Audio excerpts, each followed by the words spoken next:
Muy buenas, en el vídeo de hoy quiero hablar sobre un tema que viene siendo polémica, la verdad, durante bastante tiempo, pero como este año se han añadido modificaciones en base a ese debate que hay, pues creo que es interesante un poco pues hablar sobre ellos, exponer un poco cuál es el cambio para quien no se haya enterado y un poco los pros y los contras que tiene realmente esta modificación, ¿no? Y estamos hablando de la modificación de los entrenamientos libres, porque, bueno, anteriormente, para quien no se haya enterado de la noticia, es que teníamos entrenamientos libres 1 de 90 minutos, entrenamientos libres 2 de 90 minutos y luego el entrenamiento libre 3, que ya es el que es el sábado, el de antes de la clasificación, era de 1 hora, de 60 minutos. Y ahora lo que se ha hecho es reducir los entrenamientos libres del viernes, que son los libres 1 de 90 pasan a 60 y los libres 2 de 90 pasan a 60 minutos también. Por lo tanto, seguimos teniendo las mismas sesiones repartidas de forma más o menos igual. Habrá que ver si esto afecta al horario, a la hora a la que empiezan, pero no creo. De tal forma que tenemos el viernes 2 entrenamientos libres, uno más temprano y otro a la hora de la carrera y la clasificación, más o menos, que serían los libres 2,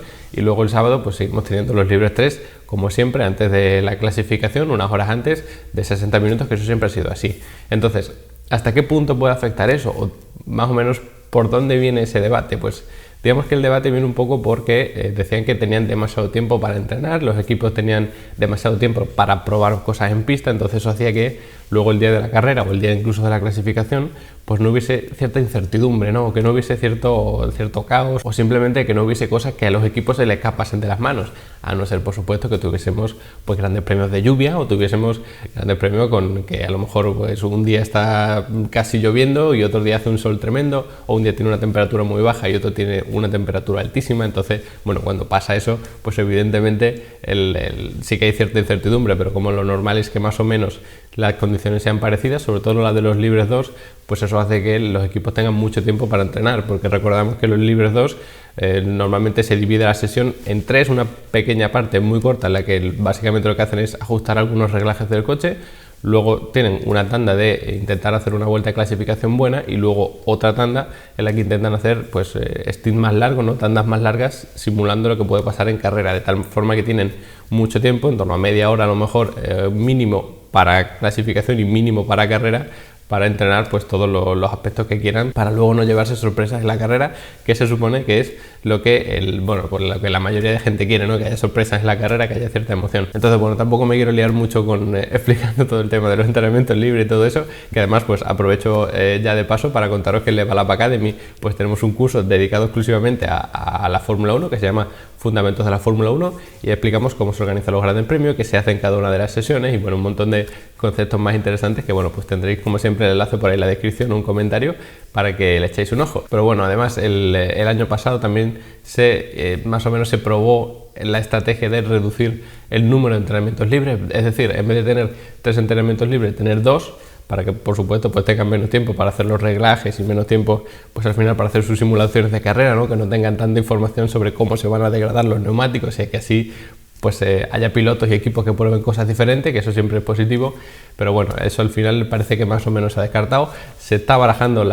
esa opción, o al menos parece que se ha aprobado para ciertas carreras la opción de hacer una carrera corta en vez de una clasificación, y por tanto hacer como una especie de clasificación para la propia clasificación, que será la carrera corta. Entonces, bueno, hay como muchos conceptos que al final lo que quieren es meter cierta incertidumbre. Entonces, bueno, ¿cuáles son los pros que tiene meter esto de la reducción de entrenamientos libres? Simplemente, o sea, ya no me meto en el tema de la carrera corta para clasificación. Pues básicamente el pro es ese, ¿no? Que si tú tienes primero 90 minutos para hacer unos reglajes, aunque la temperatura de la pista en los libres 1 sea normalmente más fría, que las condiciones no sean tan parecidas a las de clasificación y carrera, pues bueno, al final pues tienes eso para conocer más o menos cuál es el reglaje óptimo de tu coche, cómo son las curvas, porque es verdad que todos los equipos hacen como el famoso track walk, ¿no? Que es básicamente pues andar alrededor del circuito para analizar dónde están los baches, dónde está algún problema con un piano, qué zonas han a lo mejor ensanchado, cuáles son ahora más estrechas, todo eso, pues van pisteando el circuito y van viendo algunos detalles que pueden ser interesantes. Y si, bueno, aparte de eso, luego le metes un entrenamiento libre de 90 minutos, pues bueno, es verdad que van a invertir muy poco tiempo en analizar el circuito como tal y luego tienen mucho tiempo para decir, pues mira, este reglaje va mejor y tal. También es verdad que a lo mejor no pueden hacer algo muy exacto en cuanto a la temperatura de los neumáticos, que es lo más beneficioso, que es lo que menos, porque las temperaturas de la pista y del ambiente normalmente son más frías. Pero bueno, si haces más o menos el reglaje de todo y lo dejas más o menos preparado, y luego el Libres 2 lo único que haces es en los primeros a lo mejor 10-15 minutos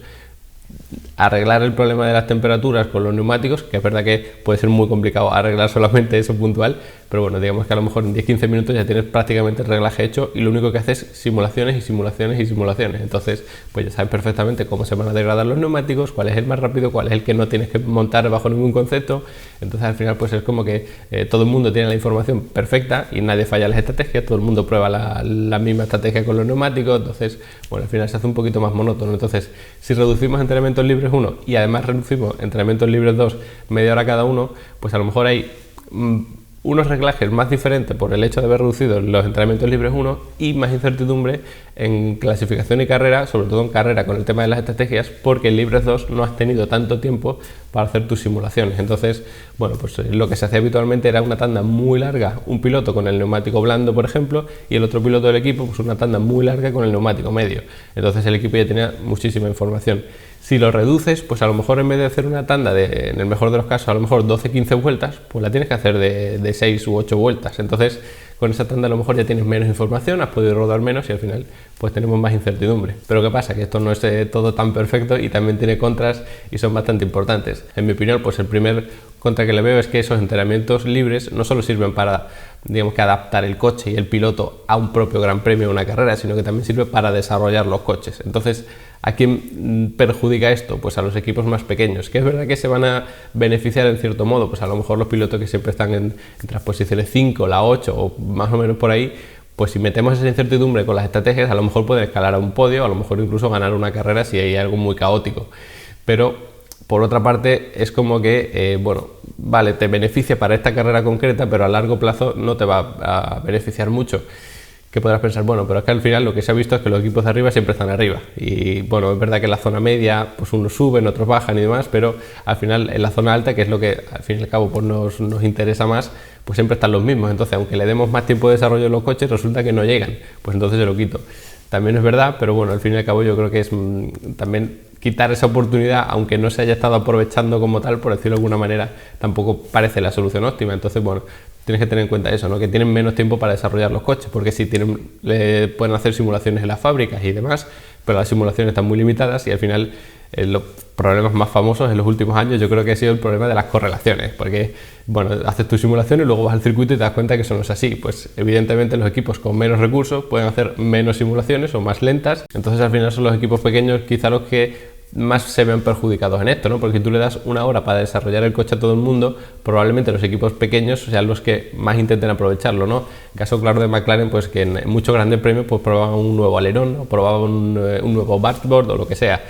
Y entonces, bueno, pues se lo ponían un piloto y lo intentaban sacar todos los datos posibles y al final, pues, bueno, esos datos eran muy valiosos para ellos, ¿no? Y bueno, McLaren es el ejemplo claro de que si le das tiempo a los equipos para desarrollar y además están bien organizados internamente, pues pueden escalar, ¿no?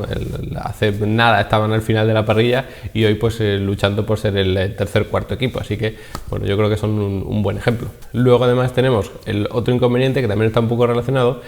que para cada gran premio, es decir, ya no entramos en el desarrollo general de coches, sino que para un gran premio concreto resulta que todos los equipos van a tener menos datos, pero también está la parte de que los equipos con más recursos pueden utilizar mejor esos datos y por tanto sacar conclusiones mejores. Es decir, es verdad que más o menos los programas informáticos que tiene cada uno pueden ser parecidos, pero normalmente también tienen un trabajo interno de desarrollo de software y demás. Entonces los equipos con más recursos pues pueden tener más gente ahí trasteando con los datos y creando pues simulaciones más precisas de lo que puede pasar el día de mañana. Si todos tienen muchos datos, aunque digamos que unos tengan una tecnología un poco más avanzada que otros, más o menos las simulaciones les salen, ¿no? Y es lo que hemos visto en los últimos años, que prácticamente todo el mundo calcaba estrategias. Entonces, si ningún equipo saca muchos datos, habrá que ver si realmente son los equipos de arriba los que se ven perjudicados o si son los de abajo y la diferencia aumenta aún más. Entonces aquí vendría el tema de: prefiero que sea todo como el año pasado o que en unos grandes premios los de arriba estén más arriba y en otros grandes premios estén mezclados.